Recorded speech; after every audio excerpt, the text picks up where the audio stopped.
Alright, here we are, back at the trailhead. It's, let's see what time it is. 5 o'clock, hereafter.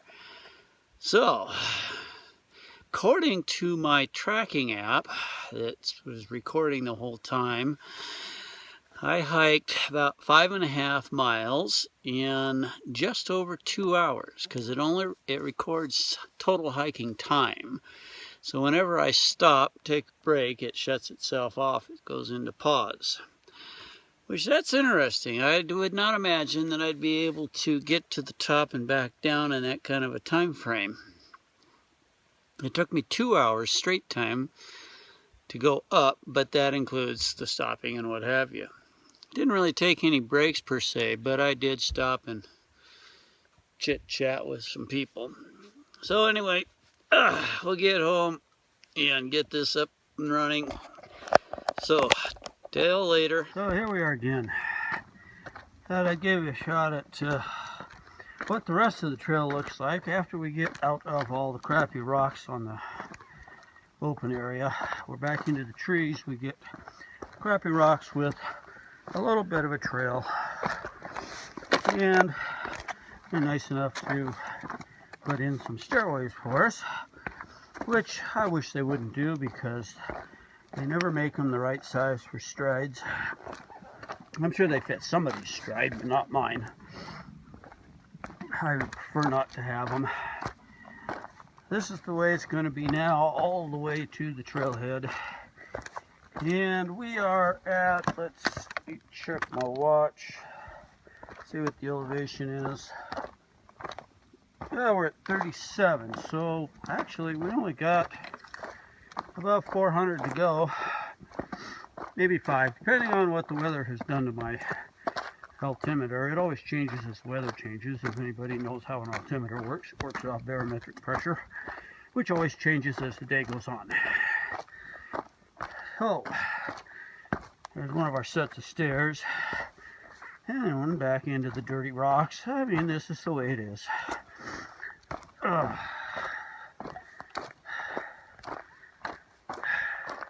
Got to gabbing with a bunch of people today. Don't normally do that. I seem to be doing that more and more lately on my hikes.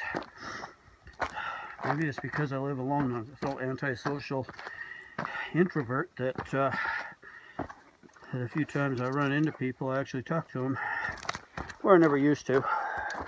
Of course, I also used to take these trails as fast as I possibly could, and I don't take them quite as fast as that anymore.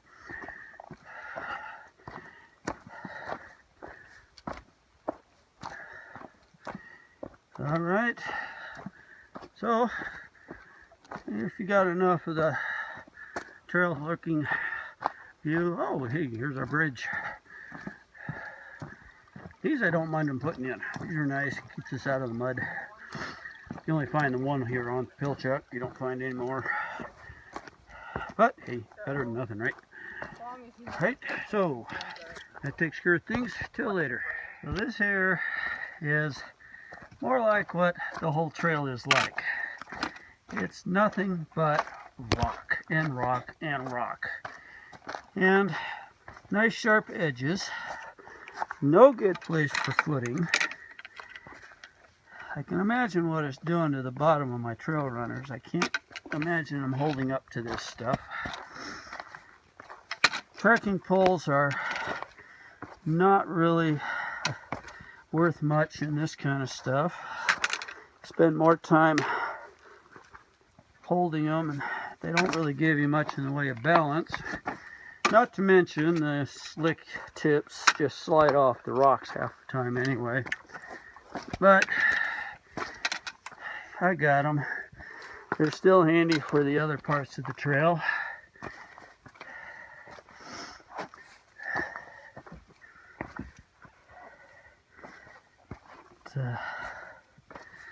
Not a lot of people up here today, considering the amount of cars in the lot. There really was only about a half a dozen on the summit, but the summit does have kind of a stretched out section that a lot of people go out and play rock lizard and sunbathe in the big rocks they can lay on. so they're kind of out of sight.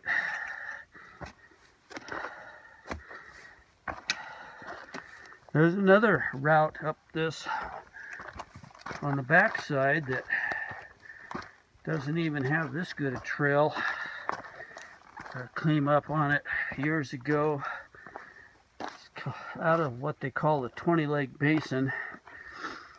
There's no real trail. It's basically a boot path that the scramblers have kept alive. I did it back in my years when I was with the Mountaineers. Used to go up there in the basin a lot and camp, not bother to come up to the summit. I had the place to myself, and it was a great place to watch the goats. Lots of goats on the other side. All right, here we are. And more tripping over. I might have to put things away. There's a little touch and go. Trying to keep my footing going here. But we'll get some here. Jeez, what a mess. Definitely not going to do 3 miles an hour in this stuff. Not unless you want to twist an ankle. Alright. Back to real trail again. How you doing? Good.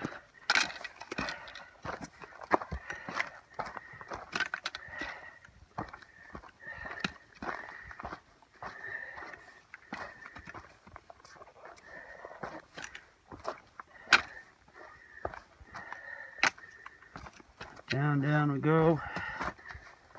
Almost tripped there myself. Alright. We're actually on the south side of the mountain at this point. Earlier when I showed you the first shot of Baker, that's the north side. You start up and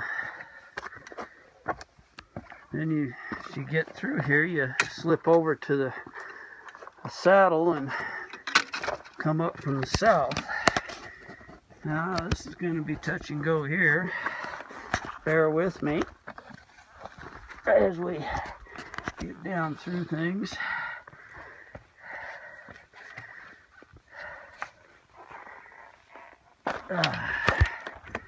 Okay.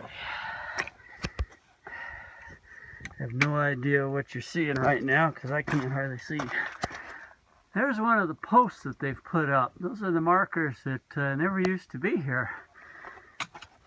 I guess that's, like I said before, too many people have been getting lost. They had a news report I saw about 2 weeks ago now. They had to come up here 3 different times in one weekend to rescue people because they got lost in the snow and who knows, maybe even the boulder fields.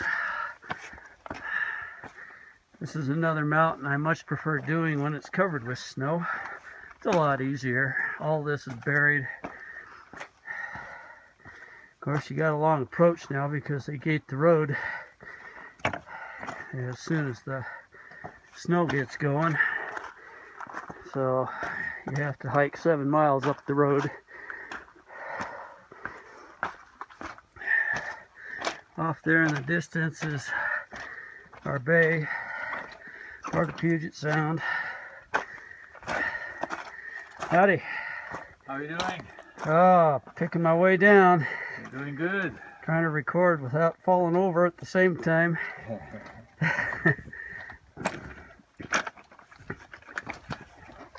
I guess I should smile, huh? Well, I think I got part of you. I'm not sure how much. The problem with trying to record and trying to see the trail, I'm not sure what I'm filming.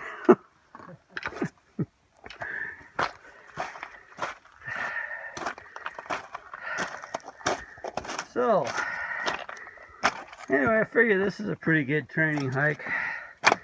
Come up here all the time. Back in my climbing days, When I lived in Everett and Marysville, it was right out my back door.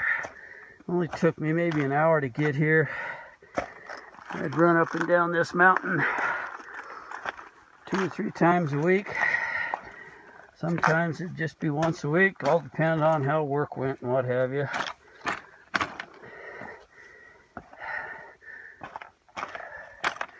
Yeah, there's a little snow left there, not much. Considering the elevation is the same as what I was at, it's actually higher than what I was at when I was on Baker earlier this week. And I got turned away at just shy of 5,000. So, definitely a big difference as to how much melts just in the distance from north to south.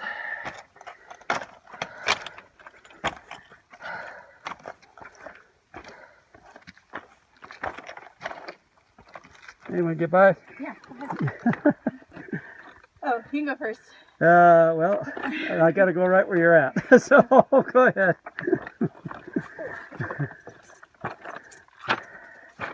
Enjoy.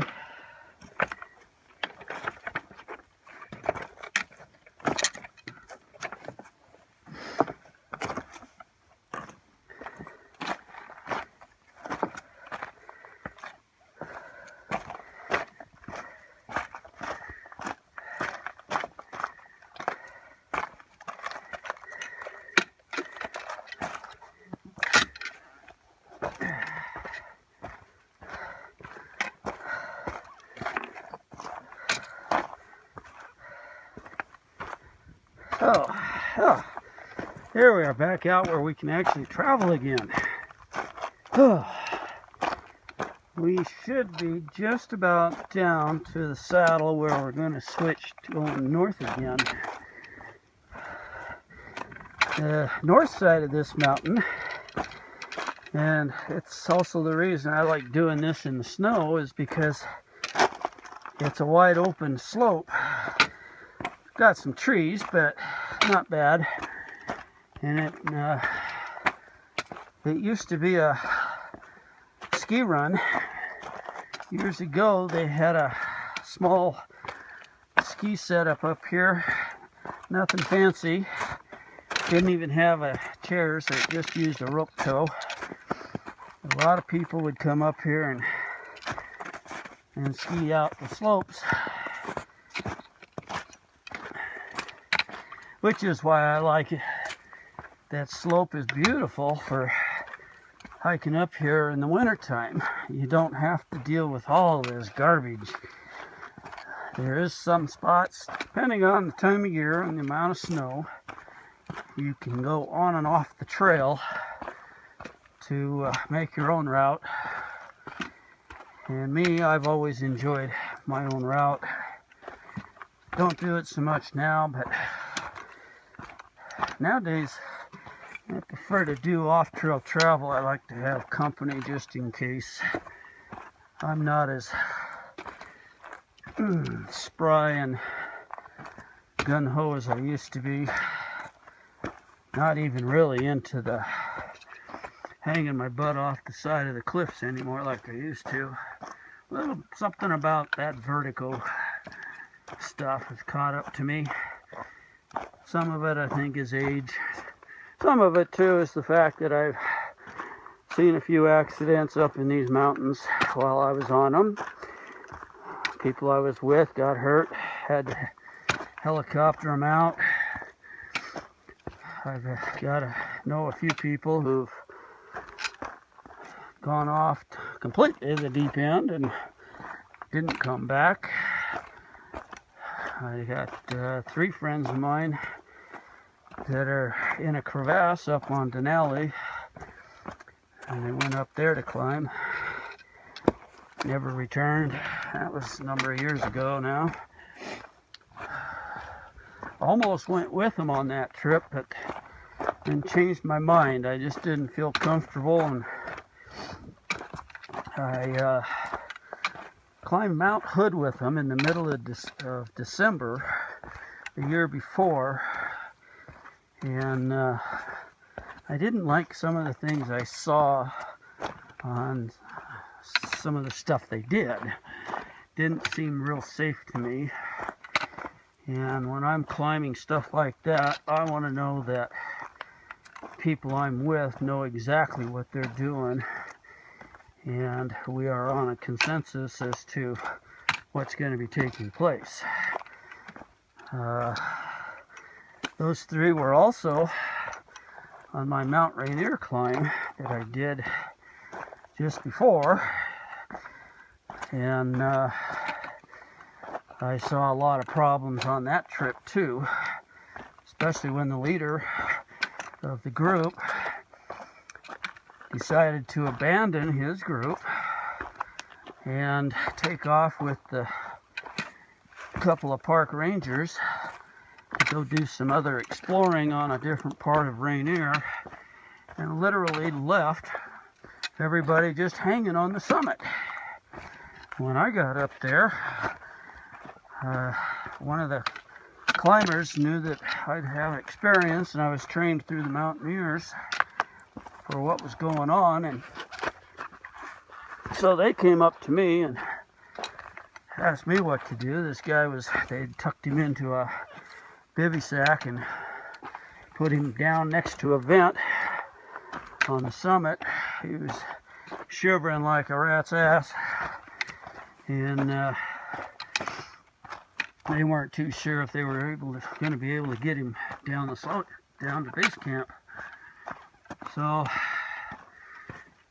needless to say, I found out I was the only one that really had any experience with any of that stuff. Nobody had been trained in first aid or nothing. And I can't really say I'm the best person for first aid, but it kicks in when you need it. And we got him up and going. I took him and one other climber and put him in the middle and put the other guy in front on the rope team, and down we went. I kept the back position just because I also found out I was the only one that had been trained in doing any kind of team arrest. And I figured that if I went into a crevasse and I was in the front, I figured they weren't going to be able to figure out how to stop me. So, but we got down to base camp. Got to base camp, and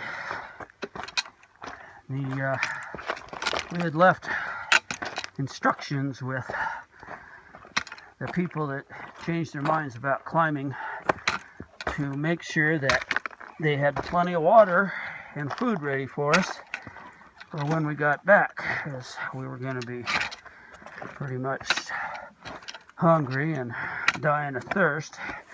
You're climbing the higher mountains, there's this thing, you lose your appetite and your desire to drink, even though you know you're supposed to, and you try and force yourself, you don't do it like you should. I got down and I asked him for some water because I was out, and I was told, oh, we don't have any water. We didn't know you'd need any. So I asked him if they had anything I could eat real quick while I was melting some snow. Well, what's the matter? Didn't you bring your own food? So, needless to say, I ended up at my tent. One very pissed off person, after cutting my summit short in order to bring this guy down who was having medical problems, just to find out that I had no water to drink, and I was going to spend the next half hour melting snow and cooling it down to the point to where I could drink it. Not happy at all. So between things like this, I decided these three guys that were headed for Denali maybe weren't the ones I really wanted to go with, and it paid off. I'm glad I listened to myself.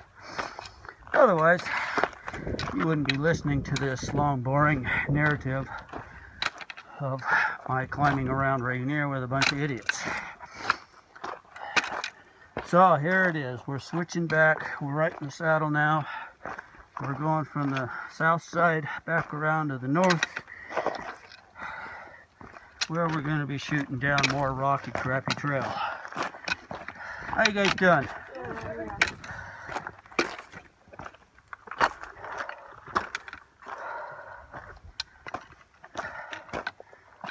All right. So, I think before I put the phone away, let me make a turn here. And, wow, there we are. There's the open basin that I come up on. And I literally track the snow up through this little saddle and then head on up.